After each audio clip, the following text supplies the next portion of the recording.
What's up, everyone? Aaron Nagler here, Cheesehead TV, joined as always, usually a day after the game. We gave this one 24 hours, talking to Andy Herman post-game. Andy, now that we've had a day to sit with not only the broadcast tape, but hey, hallelujah, Christmas miracle, coach's tape was up last night. Indeed.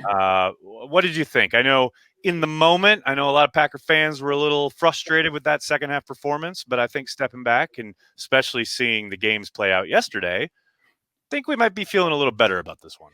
Yeah, I mean, I think, when you look at the state of the NFL, especially in the NFC right now, I think every NFC team and their fan base is feeling a little bit blech after this weekend. I mean, the Packers had the largest margin of victory of any team in the NFC playoff race, by 8 points. So I think you just have to look at it and say, you know what, winning's hard in this league. The Rams just lost to the New York Jets. So it just goes to show anything can happen on any given Sunday. And I think to an extent, you have to be somewhat excited about the fact that, you know what, your offense didn't have its A+ game. You've been kind of relying on the arm of Aaron Rodgers and the overall talent on offense for the vast majority of the season. And now, you know what, they kind of had a moment where they weren't up to par in the second half of a game. And the defense and special teams said, you know what, we got this. We're going to still get a win anyway against a team who's been competitive against almost everyone, including the Kansas City Chiefs. So yeah, was it their best performance of the season? No. Are there some minor concerns that maybe come out of it? Sure. But I think they're going to get what they needed out of this game, getting the win. And I think they're going to be able to correct the mistakes. And I have no concerns about the offense moving forward. Well, you did mention a number or several, couple, however, a bushel full of concerns. And since if it bleeds, it leads. Let's start there. What coming out of this game was kind of the point of emphasis for yourself as far as what you wanted to watch first and try and figure out? Yeah, so I'm not fully done with the offensive tape yet, but I'm about halfway through. I think I really want to go and see, exactly what Carolina did and how, Green Bay didn't really have an answer to it. When we're talking about concerns, I think the biggest thing for me is if you go back to last year, there were 3 or 4 games, specifically in the losses, the San Francisco game, the Chargers game. There were a couple others as well. Obviously, the first game against the Bears, where this offense just could not figure anything out. The defense kind of had their number, and there was no counter at any given point. And by the time, even in the NFC Championship game, by the time the offense got out of the gates, the NFC Championship game was over. lost. Right. The same thing happened against Tampa Bay this year. The same thing happened in the second half against Indianapolis. It happened to an extent against Jacksonville. It happened again against Carolina in the second half. There are moments throughout the last couple of seasons where the offense just has found itself in a rut and has had no way to get itself out of it. So a couple times here and there that happens. That's the NFL, that happens. But when it happens, we're talking now 6, 7, maybe 8 times over the course of 2 seasons. Right. That is a little bit of a concern. And when you're looking at it from the idea of, everyone knows that if you want to win the Super Bowl, you have to be playing your best football. So the things that are going to get you eliminated is what you're kind of trying to eliminate and fix through the course of the regular season. So, you really want to see them have that adversity on offense and be able to overcome it. I didn't think they did a great job of that in the second half on Saturday. No, I agree in the sense of once it's obvious that you can't block them up front, what are you going to do? What's your pivot? Yep. I will say my one counter to that would be, unlike those other games that you mentioned, because I do think that is a very real thing that we have seen play out for LaFleur's teams here over the course of the first season and a half. Yep. To me, a large part of that in the second half on Saturday night was a product of the fact it was situational, in the sense of, you heard Matt yesterday talk about how they expected and they got a lot of off coverage. Yep. And when that happens, any team that scouts you is going to know Aaron likes to throw it quick, do that smoke, get to Devontae quick. And they did a great job of closing on that. They did. I also think the flip side of it that I've seen kind of a lot of commentary on the fact that the Packers didn't push the ball down the field. I think because you're up 21-3, Aaron Rodgers has no need to push the ball down the field. And I think, they'll never admit this, I do think they were trying to go get one big pass play when it was 21-3. They got the ball back. All of a sudden, after 3 drives where they were running it really efficiently, they were obviously leading with the ground game. And then all of a sudden they just rose in fire repeatedly. To me, it felt like, okay, we're going to get this kill shot in and end this game. And the fact that they couldn't block it up front caught them by surprise. And I do think that a little bit of hubris, a little bit of ego, but on the plus side of the ledger, Aaron took what was there.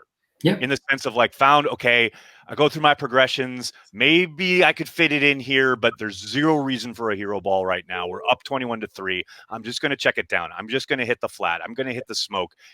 And to me, that's fine. Like, it's totally fine. It's frustrating to watch. Lord knows I was yelling very inappropriate things on the watch party. But, you know, Packer man, okay? you go back and you look at, Packer man's all right. He survived. But, you know, you go back and you look at it dispassionately. As far as the offensive performance, I'm almost sitting there going, okay, I understand. You know, there's zero reason to push it. Now, I wish they wouldn't have gotten away from the running game. Right. Because they came in clearly with that as their plan, and it was very effective. And by the time they got back to it, it just seemed like they were completely out of sorts. Yeah, there was a chunk in the middle of the game where I think it was, I forget, it was 23 plays, something like that, where they only ran 5 running plays in the middle of the game. And that was certainly frustrating. When you're up by a ton, like, just run the ball. Run the ball, and they were playing a lot of 3-3-5 with, you know, off coverage. Like at times it seemed like they were daring Green Bay to run the ball, and Green Bay was just kind of running their offense. And there was one play that I pointed out on Twitter in specific that it looked like they were almost baiting Rodgers to throw that quick smoke to Devontae Adams. The Trey Boston was lined up kind of as an edge. He shoots right over to Devontae. The corner crashes in. You know, it's obviously something that they saw on tape, and I think these are good things that to have happen in the regular season, because you don't want that stuff to catch you by surprise in the playoffs. And yes, you would like to see counters and answers for that within the game, but sometimes those adjustments can be difficult in the heat of the moment. And I thought this is a really good opportunity for the offense to kind of learn from some of those things and see how they, you know, have counters to it going forward. I think it's something that Matt LaFleur has been really good at through the course of his career so far is, all right, the defense has presented a problem. We need to make sure that we have checks and fixes to it in the future games. And I don't foresee it being an issue moving forward. Yeah, you talk about the one spot for me that was really not troublesome, but is like, it speaks to exactly what you're talking about, was that third down late when Carolina clearly knew exactly what action they were going to run as far as like the boot action. Okay, you're expecting them to run it, but we're going to boot it out and we're going to have a guy go out in the flat, and Carolina had it cold. So to me, that speaks to a tendency that they've seen on film. If they've seen it, obviously everyone else is going to see it, and they've got to be able to, at least if that is your action that you want to run, you got to have something for Aaron to get to rather than that guy out in the flat that was completely covered up. Let's flip it over to the defensive side of the ball, because I want to talk to you about Kevin King. I've seen a lot of people, yourself included, talking about Kevin's game, and I think everything I've seen from that you've put on Twitter anyway has been spot on. Like, I'm not quibbling with it. I'm not, I have no question that your evaluation has been spot on. But to me, it's not much different than what we've seen from Kevin during his time in Green Bay. It's who he is, and they can win lots of ball games with that. That said, it was interesting to see them very much make that not just a part of their offensive game plan when it came to throwing the football, but also running at him. That's something like, hello, Derrick Henry's coming to town on Sunday. Like, I just think that if there's going to be an adjustment for Mike Patton, it's like, okay, we've got to at least maybe not roll coverage Kevin's way. Although I wouldn't hate seeing, that old school Belichick thing where you put the safety and the double to Kevin's side and you just leave Jair totally alone. I'd be all for it, because I think his play definitely warrants it. I'm 1,000,000% right there with you. I think that with Kevin King, this is basically who he's been for the greater part of his time in Green Bay. He's off injured at times, and when he's healthy, he's got his up and down moments. I still think and I still believe that this team, especially right now, is better with Kevin King in the lineup. I feel there's people that are, calling for Josh Jackson or Kadar Hallman. I don't believe that would be a improvement. I still think that Kevin King is the second best corner on this football team. And I think especially when you've got Jair Alexander on the other side of the field, you're going to see a lot of passes your way. Like, a quarterback in a normal game is going to complete 25, 30 passes in any given game. And guess what? A lot of those are not going to go in Jair Alexander's direction. So there's going to be 28 passes ish that are going to be completed to some other portion of the field. And Shannon Sullivan and Kevin King are going to be a decent size of that, portion. So I do think a part of it's that. I do think that, a part of it, I thought this was another up and down game. He had a play where it looks like he forced a fumble. The personal foul penalty was really ticky-tacky at best. He had the fumble recovery, which may have been, right place, right time, but he still had that, which he returned out to midfield. There were some some solid plays in this game. Then you see him, kind of avoiding a tackle almost entirely along the sideline. He biffs another tackle completely. The play down the field to DJ Moore on the sideline, which was completed. It's good coverage up to the point. It just seemed like he mistimed his jump a little bit. He did, right? Yeah. He seemed to get out of phase early and then finally catch up. I don't know. Like, it was just a hair off. And look, they get paid too. That's not, I don't hate that one, but the lack of the tackling was surprising to me. Just because I don't think he's a great tackler. I don't think he's ever been a great tackler. However, in the past, you've seen him as a willing tackler. Yeah. And I gotta think what you just mentioned. What did you lead with? The oft injured label, right? Yeah. I gotta think that he's approaching free agency. I hate to say it, but I gotta think that's on his mind.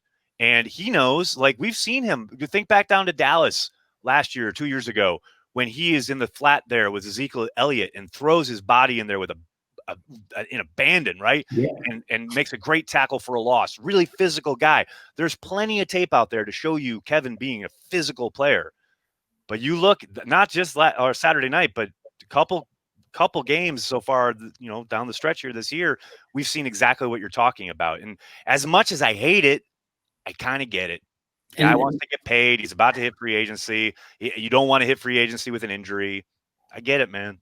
But the interesting thing too, on the flip side of it, two things that are interesting to Kevin King's free agency. One is that a lot of players, maybe they'll avoid some of that contact, but they're also trying to play the best football of their career so they can go out and get it. So if this is the best of Kevin King, I think that still leaves maybe a little bit to be desired. The other interesting thing from a free agency standpoint with Kevin King is that I've said all along, if Kevin King comes out and has a phenomenal year, he's gone because some team's going to pay him as a number one corner, and Green Bay's not going to be able to pay that. If he has an awful year or he's injured the entire year, Green Bay's going to say, you know what, we're just going to go in a different direction. We need somebody a little bit more reliable. Like this Kevin King probably has the best chance of getting re-signed by the Packers, especially with a tight market, to say, you know what, we know who he is. We feel like we can win with him. I'm not saying it's good, bad, or indifferent. I'm just saying the interesting part is this Kevin King might be the most likely to get re-signed. Yeah, I'd be surprised just because I think, and I don't have any inside knowledge, but my sense is that he really, he wants to get that big payday and he wants to get free agency, which again, I don't knock the guy. Of course he does. This is probably his one chance to get a big payday. And I do think, is someone going to pay him to be a number one corner? No, but we've seen guys who are not number one corners getting paid big freaking money. So there's a lot of Devon House similarities in a way, where Devon House, kind of similar type of corner, not great, solid, and Jacksonville gave him a big deal. It didn't work out. He ended up back in Green Bay. Something similar happened. Well, that's the thing. People keep talking about a depressed salary cap, which is very true. That is going to happen, but that doesn't mean there aren't going to be teams out there with boatloads of cap space. Correct. Because there are. Correct. So I do think he will hit the market and get paid, which is totally fine. Let's look at the pass rush, because it's funny to see how much attention Z is getting now. The start of the year, we heard a lot from fans grousing about a lack of production, and now I think it's funny because it's not the same vibe around the Smith brothers for obvious reasons. The two of them have not been as productive as last year, although I would argue, Preston really came on early last year and then kind of faded as the year went on. Big time. So you look at Z, I go back and I watch, and it's like I see some of it live, but man, if you watch it back, teams are just all out selling out to try and stymie Z. Like that is it. That is like, we'll block Kenny one-on-one. We'll maybe give Gary a wide formation and make him run around it. But for the most part, it's the backs, the tight ends, like helping out wherever Z is. You really wish some of these other guys would start winning a little bit more. And I understand, Gary was playing through an injury. Who knows what's going on along the interior, but man, you would think with all the attention Z is getting, you'd get a little bit more from the rest of the guys. Yeah, that'd be the hope. And I've said all along, I feel like if you really want to win a Super Bowl, those aspirations go through this pressure, the front group and the pressure, because if they're on, we saw last year just what Kenny and Z and Preston and those guys are able to do. That was really even without Rashawn Gary playing, significant snaps last year. So to me, if those guys can somehow get on track and really get things cooking up front, that's your recipe to get to and maybe even win a Super Bowl. And to your point, I think Z is getting a lot of that attention. You saw last year, teams start to, but Pettin moved him around on every different play, on every play. Not like this, man. Like this, I think partly because of what you're talking about. Like he did move him around a lot, especially that last month of the season.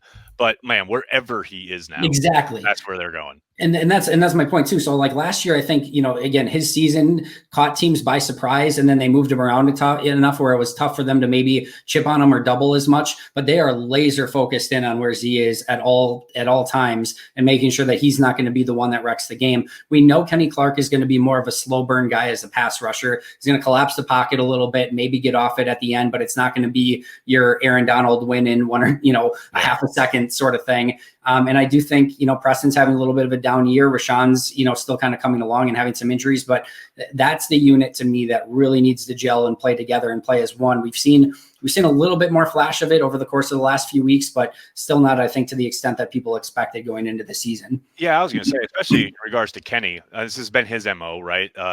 We know he was injured early on in the year, but now he's been coming on, and I'll tell you what, he's been as active as all hell these last couple of weeks. I mean, the Detroit game, I think, he did a lot of really good stuff on Saturday night. It's just like you said, it doesn't show up on the stat sheet a whole lot. What did you think of Barnes in the middle? A lot made about, him getting the communication helmet. We saw a lot of him out there. It's funny because like in the moment, like you see something even resembling or approaching competence inside, and Packer fans are just conditioned now to, oh my God, look at this. We've got a linebacker. Like, I'm not ready to sit here and say like they've solved it, because I don't think they have. Right. But let me tell you, it's a lot easier to look at. That's all I know. It really is. And I think you're at the point where Christian Kirksey's probably not the answer. It's certainly not long-term, potentially even short-term. And there's a chance that maybe Chris Barnes or Kamal Martin could be. And the only way that you're going to find out is by playing them. And I thought by giving Chris Barnes the green dot, having him kind of control the defense, he just looked very involved. I'm really excited to watch him on all 22, specifically when I get to the defensive grading and see kind of how he did this week. But there was the play, I think the screen where he blew up behind the line of scrimmage, just aggressive to the football. He of course had the Dikembe Mutombo block at the goal line, just all those sort of things certainly flash and catch your eye. Now it's, all right, what did it look like when he had a guard coming to him on the second level? What was his first step? That's where things get problematic. It really does. And that's been kind of the case all year. Now, that said, all 10 years. You're right. I expect that, though. You know what I mean? Like, I totally understand that this kid is playing his first extensive NFL action, barely got any reps in the preseason, et cetera. Like, yeah, I understand. But like you said, I'd much rather have him out there now taking those lumps and then, find out what you've got, so to speak, rather than what you've got in Kirksey is just not working. And there's an outside chance too that he has the foot quickness and the ability to be a three down linebacker. I'm not saying he is. Right. I'm not saying he isn't either. And I think with Christian Kirksey, he has his limitations. The foot speed is an issue. And I think when you get in the playoffs, teams like Sean McVay, Sean Payton, they're going to target that in the middle of the field. So I think you just have to give yourself a puncher's chance with maybe a little bit more athleticism and somebody who's not specific to just doing one sort of thing out on the field. Couldn't agree more. Talking to Andy Herman here on Let's Talk Football, Cheesehead TV. Before I let you go, how about the weapon, huh? We talked all sorts of grief about J.K. Scott, and he didn't have a great day, but he did have one really nice punt. Yeah. Hey, man, if we're going to give him grief for the bad tackles, we got to say, hey, nice job pinning him inside the 5. Just the level of consistency. You just want consistency, and I just want to see it week in and week out. Like we've talked about this before. It's like he's the MVS of punting. You just don't know what you're going to get on a week by week basis. The MVS of punting. That is. He is. You just don't know what you're going to get. Could be 100, could be a 0. You don't know. I just want more of the former and less of the latter as we head to the playoffs. Andy, I can't thank you enough for hanging out and talking some ball with me. Always appreciated. Check out Andy's stuff, Pack a Day, Packer Report, everywhere. Fine purveyor of fine Packers takes everywhere. Andy, thanks a lot. Thanks, Aaron. Have a good one.